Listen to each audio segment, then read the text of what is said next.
Good evening all of you.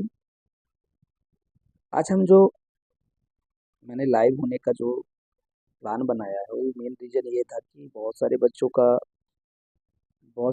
के एक मन में डाउट रहता है कि सर बोर्ड की हमें तैयारी करनी है तो हमें कब से पढ़ना चालू कर देना चाहिए। तो देखो, बोर्ड की अगर तैयारी करनी है तो मैं तो सबसे पहले यही बोलूँगा कि मई माह में तो ज़्यादा गर्मी होती है, लेकिन जून को बिल्कुल नहीं छोड़ना है। जून महीने से ही अपना प्लान बिल्कुल सेट कर लीजिए। और मैं आपको बता रहा हूँ, जो जून महीने होता है इसमें आप सभी सब्जेक्ट का कम से कम तीन तीन चैप्टर, मतलब तीन तीन चैप्टर का टारगेट बना लीजिए कि हम हर सब्जेक्ट का तीन तीन चैप्टर कम से कम पढ़ेंगे। ऐसा बनाइए आप टारगेट, और उस पर एक काम करिए। साथ ही साथ आपको जो भी पढ़ना है, ठीक है, बोर्ड पेपर की एक बहुत बड़ी अच्छी बात ये होती है कि अगर आप अच्छे मन लगा के हर चीज़ें अच्छे से पढ़ रहे हैं, मतलब मोस्ट क्वेश्चन तो डायरेक्ट अभी अभी नहीं किए, अब आप उठाए और उसमें से परीक्षा बोर्ड बस से आप पढ़ें, कुछ चीज़ें छोड़ दें, कुछ और स्टडी मटेरियल से। तो मैं तो ये नहीं कहूँगा, मैं आपसे ज़रूर ये कहूँगा कि अभी आपके पास पर्याप्त समय है, तो सबसे पहले आप उसके सिलेबस को निकालिए।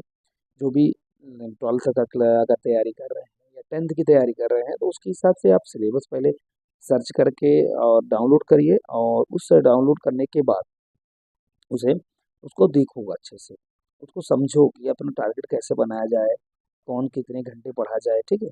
उसके हिसाब से उसको बना लो, ठीक है। उसके टारगेट को पहले अच्छे से समझ लो। इसके बाद फिर हर सब्जेक्ट का जो तीन तीन चैप्टर का मैंने बताया टारगेट, तो उसमें को कैसे पढ़ना है, पूरे सब्जेक्ट को पढ़िए, पूरे मतलब चैप्टर को अच्छे से अंडरलाइन करके, और फिर उनका एक शॉर्ट नोट्स बनाइए, ठीक है। नोट्स ज़रूर बनाइएगा, अगर नोट्स नहीं बना रहे हैं तो आपको आगे बहुत प्रॉब्लम हो सकती है, ठीक है। ये आपको करना है। इसके बाद अगर आप नोट्स बन गया आपका, तो उसको रिवीजन करते रहिए। रिवीजन कैसे करना, संडे के लिए जो दिन होता है वो तो चलिए, ज़्यादातर कोचिंग ट्यूशन की छुट्टी रहती है, तो उस समय पे आप रिवीजन कर सकते हैं। और रिवीजन करने के बाद आप बार बार उसको मतलब जो चीज़ें टफ हैं, जो सब्जेक्ट ज़्यादा टफ लग रहे हैं, तो उनको जो है मॉर्निंग में ज़्यादा पढ़ा करिए। इवनिंग में थोड़ा सा प्रॉब्लम होती है, अम, थक भी जाता है ना।